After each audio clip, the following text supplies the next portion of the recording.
Okay.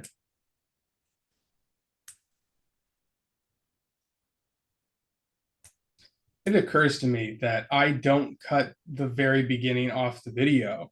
So everybody just saw me shaking my head and rolling my eyes.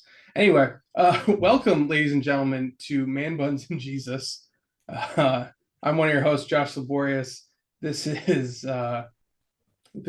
we're in season 5. We're not continuing with season 5, however. If you've been listening to the podcast for a while, you're familiar with these kinds of episodes where we take a break from whatever our agenda for the season is, Mhm. and kind of just riff off on something else. And there's no event that like inspired this. Like sometimes we'll react to things that are going on in the world, but It's called Josh and I are still recovering from Christmas. yeah, it's pretty much that. That's the impetus for this one. Um, but this is Man Buns and Jesus. We're happy you're here, and to let you know what rabbit hole we're jumping down today is my co-host and friend Ben Olschlager of Good Shepherd Lutheran Church out in Lake Orion, Michigan. So get us going, Ben. What are we doing today? Well, so Josh and I, we recognize and realize that sometimes on this podcast we come across as like militantly Lutheran. Which is Um, not an unfair categorization. yeah. Um, it's we are very Lutheran. If my last name doesn't give that away. Um, It's the fact that we're both LCMS pastors doesn't get. What are you talking about? I don't know. The career Anyway, choice is what did it for. um, yeah, it means a lot to us, and so sometimes I think we get a bit hard on our theological neighbors. Um, there's like the long-standing Lutheran tradition of crap on the Catholics because that's what Luther did, which is not a great attitude to have a lot of the time. Yeah. They Also, are at supposed some point, we got to talk about, and everyone listening, stop doing this if this is something you do. Uh, Catholics are Christians, everybody. Like for some, and I think even some census forms do this. It's like Catholic, Christian, and they're separate. mm, Catholics are Christians. The Catholic religion, that's the Christian religion. They just have a lot more tradition baked into it. Okay. So I had a anyway, conversation to that effect recently. Not the topic for this podcast, but guys, yeah, calm down with the Catholics. They're not that different from you, a probably. lot of good Catholic people. But so to today, to not to undermine our own theology, but to like show that we do actually have a great deal of respect and love for our brothers and sisters in Christ across the denominational spectrum. Um, we wanted to talk about some things that we see and admire in different denominations that are outside of our own tradition.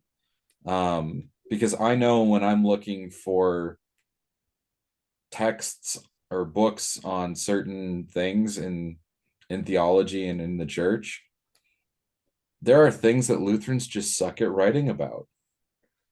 Um, Josh, were you? No, you didn't take Sanchez's class on the Holy Spirit, I right? did. I You did, in did take. fact, take that. Okay, Yes. so Josh and I were both in a class with a professor who came from the Pentecostal world, which is a world that very much emphasizes the Holy Spirit, and jumped into the Lutheran world where he may have written the first book ever on the Holy Spirit From a Lutheran perspective. from a Lutheran perspective. Uh, and like when we were taking that class, every book that we read, save maybe one, came from outside the Lutheran tradition. Except for the main book for the class, which was his. Yes, that's what I'm. Yeah. Yeah. Yeah. So we recognize that there are times where we need to lean on our brothers and sisters in Christ who spend more time thinking about different things, because our context and the context that formed Lutheranism often push us in certain directions. And if we're curious about certain things, there are other churches that spend more time thinking about those things than we do. So, um, Josh and And I are in our reading going to go outside of Lutheran books to find answers for things. yeah, and what I'm going to go on just a tiny tangent here because I know for a fact that this will be a useful bit of information for at least some of the listeners that come from my congregation. Okay. So we want to be clear here on what we are doing. And that is, like Ben said, we are not compromising our theology at all. And at this point, I want to introduce helpful isn't the right word, a useful term to succinctly describe something that the Lutheran Church uses, and that is altar and pulpit fellowship. Okay. This is the gold standard in saying we agree with another church body. And what that is kind of shorthand for is if we have altar and pulpit fellowship with someone, that means that they can, like, we have no problem if someone from that church body communes with us, and their pastors can preach from our pulpits. That's the core of altar pulpit fellowship. It applies more to pastors because, right, I should not be preaching at a church that we don't have altar pulpit fellowship with. And if a pastor is part of a church body who does not have altar pulpit fellowship with us, he can't preach at my church, at the church that I'm responsible for. Okay. So all that to say, there are not very many American churches that we have altar and pulpit fellowship with. I think there's like two. I think it's just one. And I think that denomination has like 4 churches in it. That's an underestimation. It probably has more. If you're part of that denomination, don't get too mad. I'm To be fair to Josh, I think the church body that he's referencing, you're thinking of the AALC, right? maybe. Yes, that sounds right. Yeah. I believe I can't remember if it's 10 or 20,000 members, but when you think about that in context of the LCMS, which has 2 million roughly. a little under 2 million, that's 1% of the LCMS's size. Yeah. Um, Um, but all of that is to say, when we say we're looking at other denominations for and we're going to call attention to some of the things they do well, these are not really theological things as much as they are practical things. some of them might have some theological, like, They might be driven, and we maybe can get into where different mhm, theologies have led denominations to excel in different places. But when we mhm, say, for example, the Southern Baptist Convention does a really good job of youth and family ministry.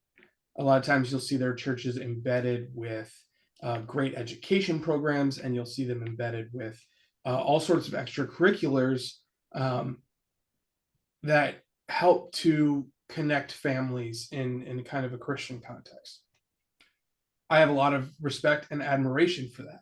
I am not saying that their theology of anything is it's here's how they practice their Christianity that I am admiring. So that's where I'm kind of saying, well, we're probably going to focus more on here's what they do and here's how they practice their faith that is worth looking up to and admiring and maybe leveraging. That don't equate that mhm, automatically with we're lifting up some aspect of their theology. Okay. yeah. I um, mean, we and might part of be that in is also a cases where statement we think, to not get us in trouble yeah, with anyone. in some cases we might be where we actually think they're genuinely right, like, because we can agree with people on different aspects of our theology without agreeing on the whole thing. Yes. Um, and so there will be places where we agree. I mean, with most everybody that we're going to talk about today, I think with everybody that we're going to talk about today, I shouldn't even try and qualify this. They agree on the basic principle Jesus is Lord. They may not phrase it that way, but like Oh that's yeah. kind of a And the fundamental part Trinity, of being Christian. Yeah. like, So like um we so that's the distinction. Well, because this is on some level a comparative thing. yeah, So when we say, "Oh, this church does this better," we're not. Don't read theology into it. Sometimes yeah, we're just saying, "Oh, they're like the way they've structured how they go about this is really yeah. cool." And oftentimes we're looking at those things so that when we come back into our own framework, our own Lutheran framework, we have some new tools and understandings to see if they fit, see if they don't. Um, And that can be true with theology too. It's mhm. just like for Ben and I, when we read theology that comes from outside the Lutheran world, we're reading it with a filter. Yep. Or when we come across things, we're like, well, that's not quite right. But that doesn't mean that like my one of my go-to examples is Stanley Hauerwas. His book, oh, now I'm gonna draw a blank on it. Resident Aliens. Resident Aliens. Great book. One of my favorite theological books. Do I agree with him 100% on all the theological conclusions he has in that book? No, no, I do not. Does he provide some really, really helpful language for talking about discipleship and spiritual formation? Yeah, yeah, he does. Um, those are the disclaimers I wanted to throw out there, and maybe some definitions. Um, and if you want a podcast explaining why we care about altar pulpit fellowship, that's a whole separate. We're not going there today. I feel like we've done an episode on that before, so That sounds like something we have like hundreds of episodes, over 100 episodes. we haven't reached hundreds yet. Yeah, we have a lot of audio out there. Yeah. Anyway, um, since you mentioned Hauerwas, who taught at Duke, which is a Methodist school, why don't we start there? I don't think Hauerwas is actually Methodist though. No, I believe he's Southern Baptist, or it was. I I don't know. thought he was like Mennonite, maybe? That doesn't sound right. I'm gonna let you Google it because I'm gonna. I don't I'm think he's gonna. Baptist. Um anyway, so the Methodists have gone through a lot in the last few years. There's been a fair amount in the news about their denomination, their primary denomination, the United Methodist Church, kind of breaking up. Um, and that's, I mean, it's a shame. It's a shame to see division in the body of Christ. But I have the advice and wisdom of a No, he grew up Methodist. interesting, His family attended Pleasant Mountain Methodist Church. interesting, Baptized, confirmed, communed. huh? No, we were both wrong. Um, yeah, but the Methodist Church has an interesting background because it's influenced both by Anglicanism, which in its earliest form was pretty Catholic. There's a sprinkling of Reformed theology, so a little bit of Calvin, and then a decent amount of like the holiness movement, which is a like really leans into service and Christian living. Um, and because of that, depending on what Methodist church you show up at, it could look one of like 15 different ways. But generally, I've come to know the United Methodist Church as very willing to step up and help out. Um, I remember my vicarage year in Nebraska. uh, part of the local community was flooded out by some pretty strong spring floods and rains, and um, there were a group of churches that were coordinating the recovery efforts, and the guy who was actually leading the charge in the field on a day-to-day basis was the pastor at the local United Methodist Church. Um, and he very much saw it as his and his church's responsibility to first and foremost go and serve their neighbors. Um, and I thought that was pretty spot on, honestly. Like Luther has that quote, God doesn't need your good works, but your neighbor does. And I think they may not have known it, but they very much lived it. Um, and they might be coming from a little bit different place, but their heart was definitely uh, formed towards service, which I think was a really cool aspect of what I saw in the Methodist Church. Yeah.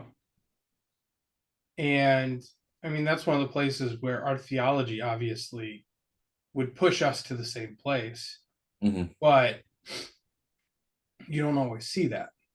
Mm-hmm. You don't always see all churches, you don't always see Lutheran churches being the first to step up and serve. Mm-hmm. Some of them do, but Mm-hmm. maybe with less consistency than you might see. Yeah, I think we're so pushed towards the You kinds of can't tell things that, someone they have to do good things because that's works righteousness. yeah, we're so pushed towards the things that Luther was struggling with, namely that you can't force someone to do something, that You're we right. struggle with You that. can't force someone to do something, but I can tell you, you should do it. Yeah. So, um, did you have anything else with the Methodist Church, or because No, I I'm good there.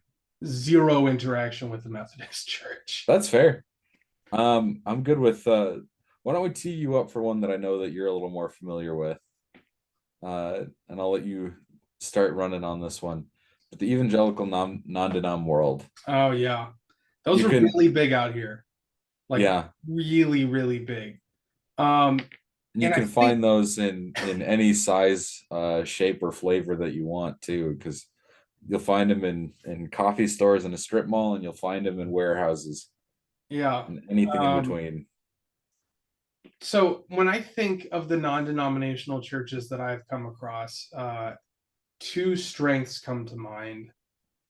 And I'm going to try and not let my cynicism leak into this. So I'll do my best. We're So trying to be nice, Josh. I know. I think one thing non-denominational churches tend to do very well, right? This isn't, I mean, none of this is a blanket reality, but they Mhm. tend to be great at branding. Mm. They're great at getting kind of their name out there. They tend to be really good at building up online presences. Uh, their materials always look really slick. Um, well, tend to look really slick. I shouldn't speak with absolutes with any, but like their logos look great. Their names match. Like so, they tend to have a very easy to like public image, right? Whereas, with the Lutheran Church, you get a lot of us who the websites look like they belong in the 1990s. All of the print material uh, is bad. The logos are also bad. And I won't say the names are bad, but they're not very creative. It's Saint Something's Lutheran Church. Mount Calvary is a big one. Good Shepherd is a big one. Like these are like there's not a lot of Redeemer, variety. Huh? Redeemer, Ah, yes, Redeemer, Holy uh, Trinity. Holy Trinity, Christ. Yeah, these are, Um, something about the word, something about a savior. yeah, Yeah. it's, and not that those are bad, but That they're kind of boring. there's some fun particularities about the Lutheran and the way that Lutherans name their churches, but also the way that the Catholics name their churches. Here's your challenge. Go find a town with a St. Peter's Lutheran Church and a St. Paul's Catholic Church. I It's a difficult challenge. And It's here a I am, the difficult pastor at challenge. Edgewater Lutheran Church. So Yeah, I know. I know. Um, I agree with you on the marketing and branding, and it's like one of those where Josh and I have talked on this podcast about just doing things well. If you're gonna, as a church, do something, just do it well. yeah, Um, and that's certainly something that I think you're right that they do they do very really well well. And presenting maybe themselves. related to that is non-denominational churches tend. This is why I said I got to make sure I don't get cynical. They tend to adapt very well to the contemporary culture. Mm. And what I mean, but don't hear me like, oh, they're always caving to cultural. That's not what I'm saying. What I'm saying is they see trends of things that are popular, and they've done really well at co-opting some of those things to their into their churches. So one easy example of this would be social media. They have done really well to kind of use the rise of social media to various ends. Um, and that's all I'm going to say about that. I To, mean, what maybe another way to kind of think about this and look at this is in terms of communication, when you walk into a Lutheran church, there's a phrase that or a term that I don't know who coined it, but I like it. Christianese. Um, like we as Christians, especially as old school Christians, kind of have our own language for things, and it the takes some narthex yeah. stuff Uh, the like hallway, the fellowship hall, um, the sanctuary, the chancel, the pulpit, the altar, the yeah, and some yeah, of those words I think are fair game, right? If you are an educated adult, you should know what an altar is sure. But because there's a Christianity isn't the only one who has those. Chancel, however, that's not a reasonable assumption that people know what that is. there's a fancy name for the stick that if you're in a relatively old school Lutheran church, you Just light and extinguish candles with. taper? Is it called a taper? Yes, yes, it is called a taper. Josh, I don't know why you know that, but I'm kind of proud of you in this moment. What do Um, you mean? Why? I grew up in a Lutheran church, just like you that's did. I know. I never learned the name for that. So there But you was one. probably did learn it at some point. It just wasn't considered important enough information to stick around. That's fair.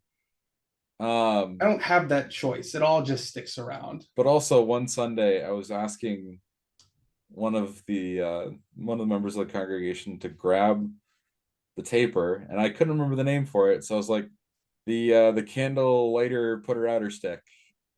Um, but like That was going to be those, my guess on what you called it. yeah, that's fair. But those kinds of things, because we have our own language for them, it can make it difficult for somebody to step in and hear and understand the Christian message. Yeah, Because we do that in things outside of just the practical or like object world. We do that with some of our theological terms too. And I think the evangelical world does a really, really good job of translating yeah, to regular people. yeah, Um, exactly. And I which think is, that kind of goes along with the communication piece, the branding piece, the culture piece. yeah. Yeah. Um, and I would even say this is a measured compliment. I think they tend to be evangelicals, and this isn't just non-denominational. This is a little broader now. Hmm. They tend to be much more willing to actually engage with the world as it is today. Hmm. And the subtext of that is they are willing to engage with cultural and political issues that a lot of Lutheran pastors are scared to. Hmm. Now you can go too far, right? If your church becomes Yeah. a uh, a soapbox to support a particular political candidate, I would say you have gone too far. That is not the church's role. However, there are a lot of political issues that the church has something to say about, and we should be saying something about it. Hmm. Um, so, and I think I mentioned this on the podcast before, but a few years back with the election, there are a lot of propositions on the ballot out here in California, and we put together a booklet for people in the congregation, like here are the things on the ballot. We didn't say here's how you should vote, but we said here are some Bible verses that relate to this topic. Here are some pieces of our theology that relate to this topic. And on a couple of them, here are some CTCR documents, which is our national church bodies, it's like our really serious theological, like you have a bunch of really smart guys who sit and they It's a think about theological it. think tank. Yeah. And they write papers on it. And so I said, and here, if you're really interested, here's some documents about it. Here's what our faith has to say about this issue. I'm not telling you how to vote, but you like think about this stuff, pray about this stuff before you decide how you're going to vote on the issue. Um, and by and large, Lutherans are not good at doing that kind of stuff. We're Hmm. like, we're not going to touch it. So a measured compliment to our evangelical brothers and sisters, with the acknowledgement some of them go too far in that Hmm. direction. So They're very willing to dive into the crap. Some of them just come up smelling worse than others. yeah, fair enough. Um, where you want to go Within, next, Ben? I think within the evangelical world, maybe we should also touch on Baptists Hold on. because go for One it. more thing on non-denominationals, because now I remember what led me down that train of thought. Even the title non-denominational fits with the current culture of a mistrust of institutions, Mm. which for those of you who are lay people, I recognize that for a lot of churches, there's not a ton of difference between a church that is independent and not affiliated with a national body and a church that is, right? Because practically it's your church and you're not dealing with the national stuff, you're dealing with your church. What I will say is from a pastoral perspective, um, I am incredibly thankful that we have a larger network and a larger church body, because it gives me a lot of support and it helps me to be a better pastor for my individual congregation. So Hmm. a quick plug for that, but even just the non-denominational thing of we're not going to mess with any of the stuff. We're gonna be a church. That matches, I think, a lot of where our culture is right now, where Hmm. we don't trust institutions very much, and I think some of that mistrust has been well earned. So, yeah. Anyway, continue, Ben. Let's touch on the Baptists while we're here in the evangelical world, While we're here, because the vast majority of um, the evangelical world, I shouldn't say that. The vast majority of Baptists fall into the evangelical world. I don't know if the vast majority of evangelicals would also fall into the Baptist world, but that's neither here nor there. Um, I think to me, the thing that's interesting and kind of fascinating about the Baptist world um, is the way that they go about evangelism. Because one of the first things that I know most Baptists to be trained well in is they learn the story of Jesus and why Jesus is important for them as an individual. And that makes it really easy for them to talk about their faith with their neighbors, because they know what is the center of that story, what brought them to the faith in the first place, and now what is the greatest tool for bringing their neighbors to the faith now as well.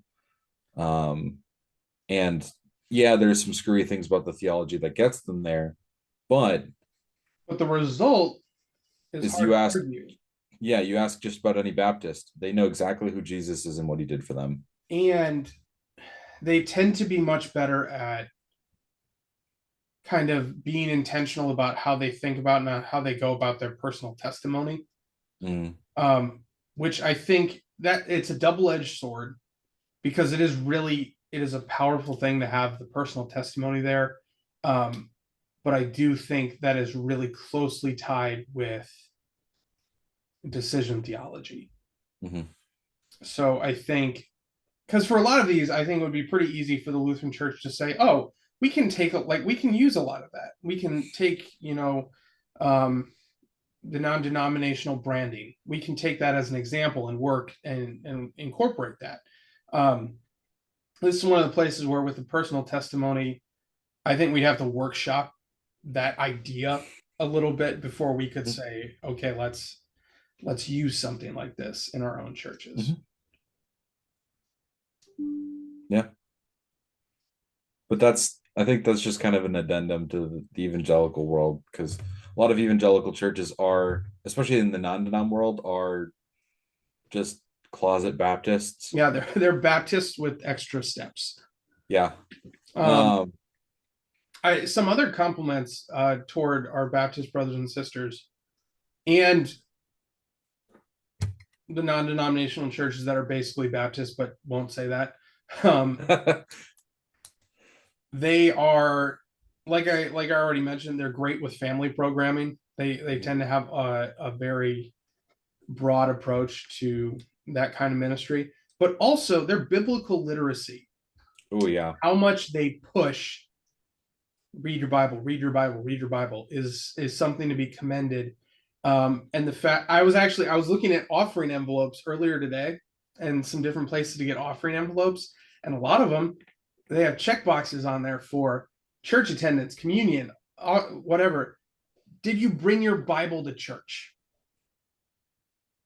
Um, and you'll go to a lot of churches like that, and everybody brings their Bible to church so they can take notes and whatever. So biblical literacy is a real strength for the Baptist church and those who are um, closely related to it. And on your evangelism thing, an anecdote that I want to add: when my family moved to Georgia, which for any of you who don't know, Georgia has a lot of Baptists, a lot of Baptists. Um, There's a reason that the Southern Baptist Convention is called the Southern Southern Baptist Convention. Yeah. Baptist Convention. But we moved into this neighborhood, and within a week, I think 3 of our neighbors had invited us to their churches. Within a week of us moving in. um, Now, part of that is also kind of Southern hospitality and how, and they all brought food.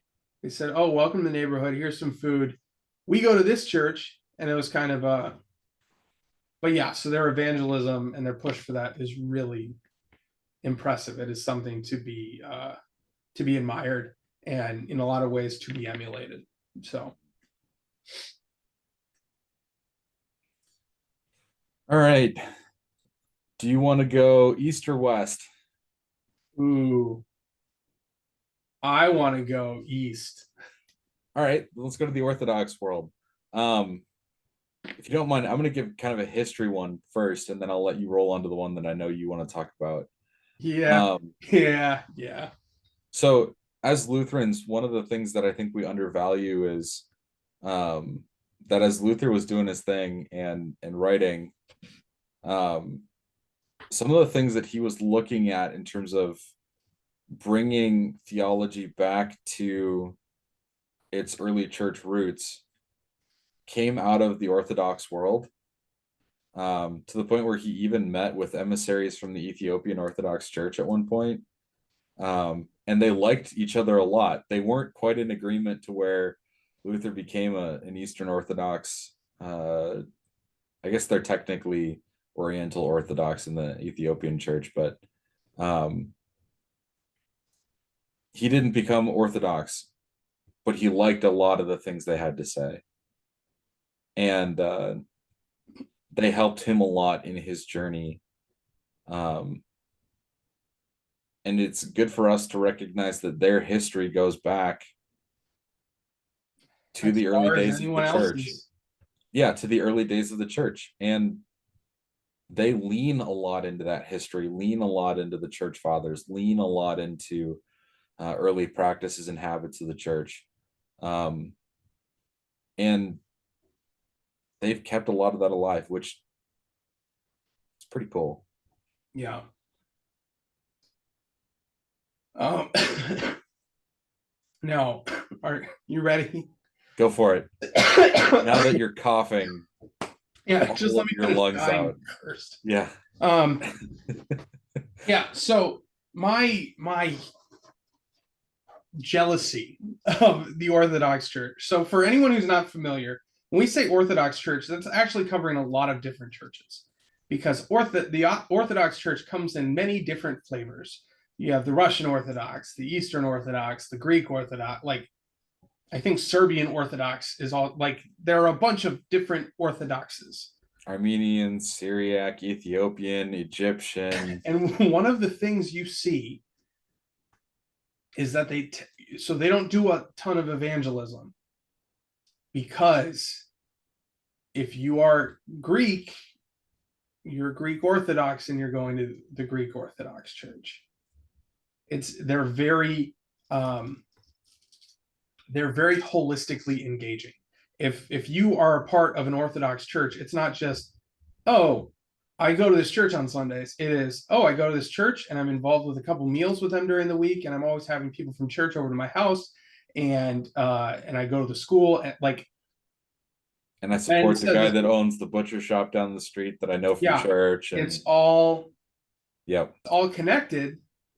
Like Ben said this before we started recording. It's like people eat, sleep, and breathe their Orthodox church, and that is really really cool. That is, if you were to say, Josh, what is your vision for what, like if you want to, if I'm taking a congregation and it's a blank slate and you get to say what is the direction you want this congregation to be, that is the kind of dedication that I want. That is the kind of culture I would want to build. It's not just, oh, we go to church. It's, oh, I love my church and I go to meals with these people. I meet with these people. I hang out with these people. I watch games with these people. Like, these are my people. This is my community. And frankly, I think that's what the New Testament church points us toward. So this is one of the areas I'm like, I would love if we, in that regard, would be more like the Orthodox Church. But that is countercultural. Mm-hmm. That is not where the American church is right now at all. Mm-hmm. It is, my church is a buffet. I go there for what I need and then I leave. And if they don't go the direction I want, I'm just going to go find a new church. So, major props to the Orthodox churches for that, because that's really cool. Mm-hmm. And they know how to decorate too. In a very different way than non-denominationals know how to decorate. Yes. Look up an Orthodox church's website. Probably not going to look that nice. Look up an Orthodox church's sanctuary. That's where they spent their time. Yeah. And it is going to be chef's kiss. Hard. Like, there are Orthodox churches not to feel reverent. Yeah. In an Orthodox sanctuary. It is hard. Like, it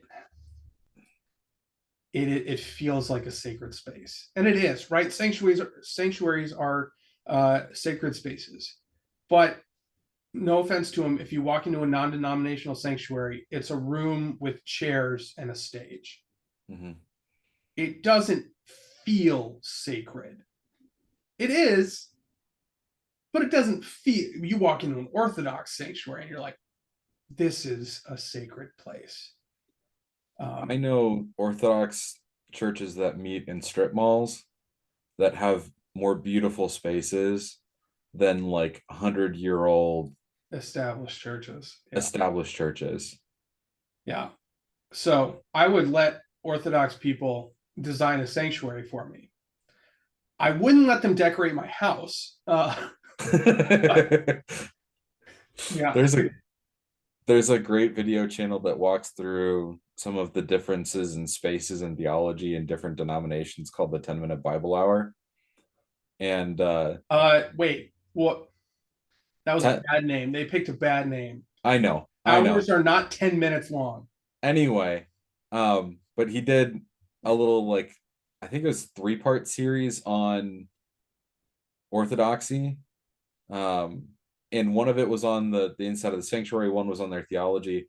And then the third one was when he found out that the priest was also the guy who painted most of the icons in the sanctuary. Because as the guy is pulling out, he sees the priest finishing an icon on the mailbox. Like they take so much time and effort that even their mailboxes look nice. Yeah. That's that's pretty cool. Um, so I think the last place for us to then stop is Before as we get to before we get to the Catholic Church, let's talk about the two other British British denominations that we haven't touched on yet. So one, the Anglicans. I'm gonna make this one real quick.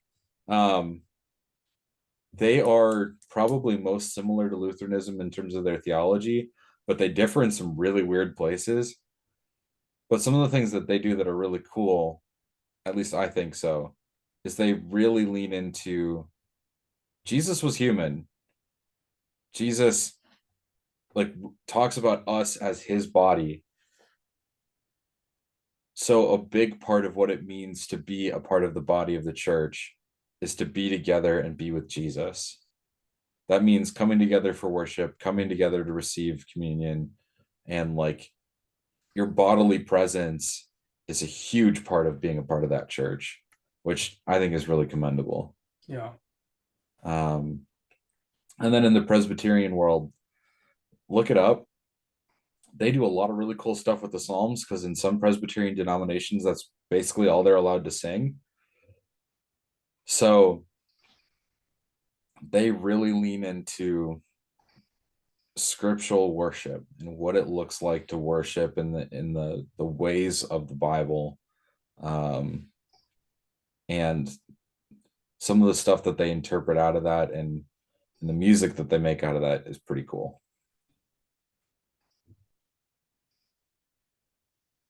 Now we can go to the Catholic Church. Now we can go west. Yeah. Um, so the Catholic Church, I think one of the biggest compliments you have to give them is I forget which we read this at seminary. I remember Bierman explained it, but I don't remember what class it was or what book it was. The Catholic Church has an isness to it. And by that, I mean, by that is meant, I shouldn't say I mean like I came up with it. The Catholic Church just is. Mm. No one ever asks, well, what happens if the Catholic Church disappears in the next 50 years? Or what if the Catholic Church stops? Like, no one genuinely actually thinks the Catholic Church is going to stop existing. It is. It just is. And it's going to keep being until Jesus comes back. So there's a lot of I think it is to be complimented for its institutional staying power Mm-hmm. and integrity. Integrity talking about strength, not necessarily the moral implications that sometimes come along with that. Because admittedly, they've had some institutional problems with that, but That's not what we're here to talk about. And also, they're really good at keeping tabs on their members, Mm. sometimes for better or for worse. Second only to the Mormons, who aren't actually Christian in that regard. Yeah. Yeah. Like my family immigrated from Germany in the 19th and 20th centuries, and one of my aunts has been doing some history research on like where the family came from. Um, between the Lutherans, which they picked a lot of this up from the Catholics in Germany, like the baptismal records, we've gone back 300 years plus. You start running into a lot of Johans and Marias.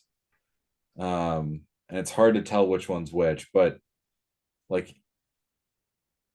they know where someone was baptized, how often they got to church, when they got married, the last time they were like, one of them I think had something about, are they up to date on coming for penance? Um, like it's pretty impressive. Yeah. So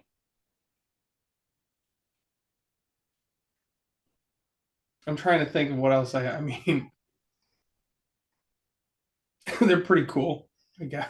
They protect what is also worth noting is they protect a lot of the history of the church. Mhm.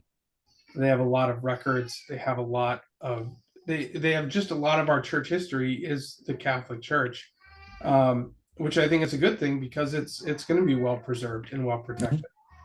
Um, because for anyone who's unaware of this, until the 1500s, the Catholic Church was the church In the West. in the West. The Orthodox Church has been the church in the East.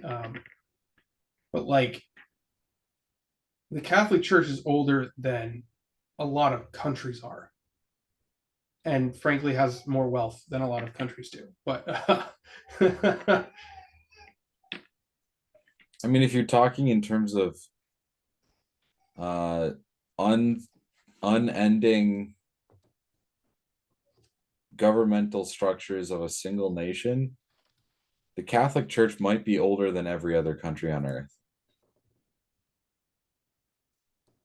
Because even China went like from an empire to other stuff. Trying to remember if Japan still technically has an empire or an emperor. I don't know. So, That'd be the only one that I could think maybe has outlived the Catholic Church. and the Catholic Church is roughly valued, according to marketplace.org, it's roughly valued at $65 billion, which is actually a lot less than I would have guessed. But Yeah, that feels low. that Just the gold in the Sistine their Chapel is property probably up alone there. has to be worth more Yeah. than that. I mean, a square mile in the middle of Rome has to be worth at least $1 billion. Yeah.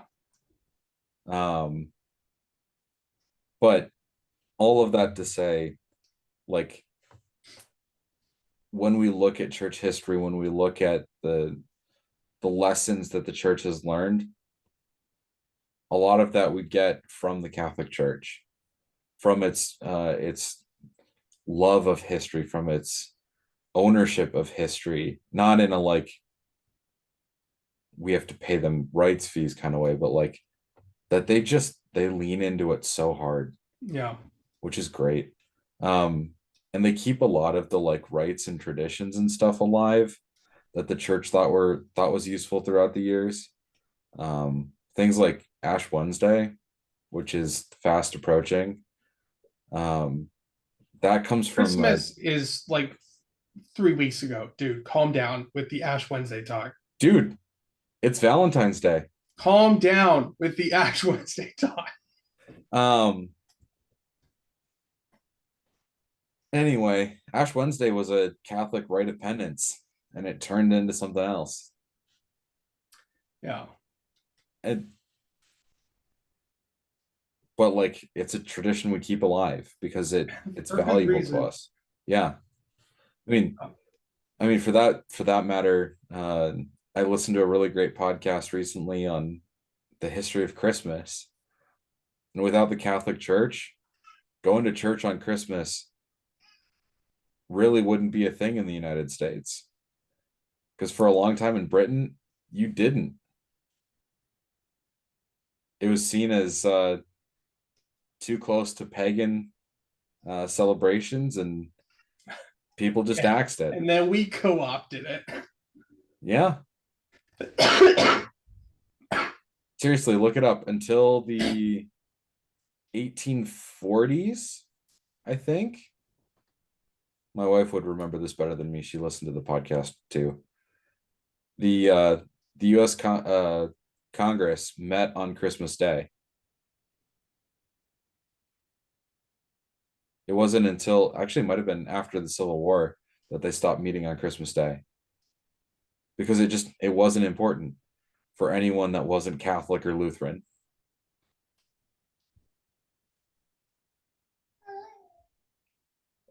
So, yeah, thanks, Catholics. You saved Christmas. Yeah. All right. I think we are toward the Out of end. nice things to say. Yeah. Well, Maybe just Josh. never. But we've been going long enough that you're probably like, when are these guys going to finish this stupid podcast? That's fair. So I would ask for, I mean, takeaways. I feel like that it's just there are good things to find in all sorts of different churches, and we Mhm. can learn from each other in helpful ways. I don't know that. Mhm. Do you have a Yeah. separate takeaway than that? No, I mean, maybe to kind of spin off of that, like treat your brothers and sisters in Christ from other denominations in the same way too. Like, yeah, they may not be Lutheran, they still probably love Jesus. Um, and we have a lot that we can learn from one another and grow in our faith and grow as the body of Christ. Um, so that we can be a better church universally.